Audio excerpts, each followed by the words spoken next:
تھا لیکن ایک بے چینی تھی، ایک کسی چیز کی کمی تھی، ایک طلب تھی کہ پتہ نہیں کیا چیز ہے جو مجھے بے چین رکھتی ہے، میں پریشان رہتا ہوں، سب کچھ میرے پاس ہے لیکن میں پریشان رہتا ہوں۔ تو اللہ نے مجھے دکھلایا اس رات میں، فجر کی اذان میں جب میری آنکھ کھلی تو مجھے ایسا لگا کہ میں مکہ میں آ گیا، مدینے میں آ گیا۔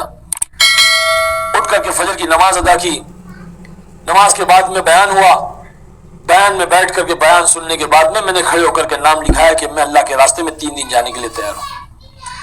3 دن پہلی بار اللہ کے راستے میں نکالا گیا، اور وہاں جانے کے بعد میں پتہ چلا کہ ایمان کسے کہتے ہیں، دین کسے کہتے ہیں، اللہ کسے کہتے ہیں، اللہ کے رسول کیا ہے، یہ ساری بات 3 دن میں اللہ نے سمجھا دی۔ اور اس 3 دن کی برکت سے اللہ نے 5 وقت نماز پڑھنے کی توفیق عطا فرمائی۔ تو میں شوٹنگ پر بھی نماز پڑھتا تھا، جب نماز کا وقت ہوتا اپنے کمرے میں جاتا، نماز پڑھتا، پھر آ کے شوٹنگ کرتا۔ پھر اللہ کے نبی صلی اللہ علیہ وسلم نے فرمایا کہ نماز آدمی کو بے-حیائی سے، فحشات سے، برائی سے روک دیتی ہے۔ ان الصلاۃ تنہی عن الفحشاء والمنکر، کہ منکرات سے اور فحشات سے نماز روک دیتی ہے۔ اس نماز نے مجھے برائی سے روک دیا۔ میری گھر والی کہنے لگی کہ جی میں آپ کے ساتھ میں آدھی روٹی کھا کر کے زندگی گزار لوں گی، لیکن مجھے حرام کی یہ دولت نہیں چاہیے، یہ حرام کا مال نہیں چاہیے۔ تو شروعات میری گھر والی سے ہوئی۔ میں یہ بتلانا اصل چاہ رہا ہوں کہ عورت کی زندگی میں جب دین آتا ہے تو نسلوں میں دین آتا ہے، اور عورت جب اللہ کے دین کی معین و مددگار بنتی ہے تو میری ماں بہنوں یاد رکھنا کہ اللہ کی رحمت کے اتارنے کا ذریعہ بنتی ہے۔ اور جب عورت کی زندگی میں دین نہیں آتا اور عورت اللہ کے دین کی معین و مددگار نہیں بنتی ہے تو اللہ کے عذاب کے اترنے کا ذریعہ بنتی ہے۔ یہ بات اللہ نے قرآن میں سمجھائی ہے۔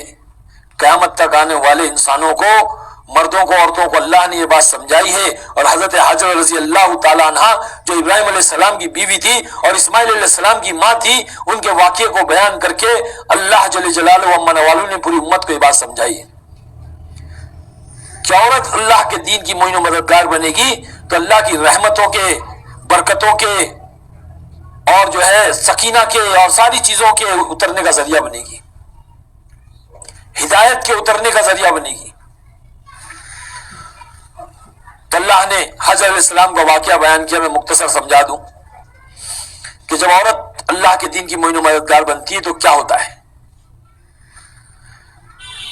تو حضرت علیہ السلام کا واقعہ اللہ نے بیان کیا کہ جب ابراہیم علیہ السلام اللہ کے حکم سے اپنی بیوی اور بچے کو ایک جو ہے چٹیل میدان میں صفا اور مروہ کے درمیان چھوڑ کر کے جانے لگے، تو اس نے ایک بیوی نے پوچھا کہ او جی کہاں جاتے ہو، ہم سے کیا خطا ہو گئی، ہم سے کیا گناہ ہو گیا جو آپ ہمیں ایسے ویران میں، ایسے تپتے ہوئے چٹان میں آپ ہمیں پہاڑوں کے درمیان چھوڑ کر جا رہے ہو، ہم سے ایسی کیا خطا ہو گئی، ہم سے ایسا کیا گناہ ہو گیا۔ تو اللہ نے فرمایا کہ کچھ مت کہنا۔ تو ابراہیم علیہ السلام نے سکوت اختیار کیا اور آگے بڑھنے لگے، تو پیچھے دوڑی ہوئی آئی اور کہنے لگی کیا آپ کے اللہ کا حکم ہے؟ تو اللہ نے کہا کہ کہو ہاں ہاں میرا حکم ہے، اللہ کا حکم ہے۔ تو ابراہیم علیہ السلام نے کہا کہ ہاں اللہ کا حکم ہے۔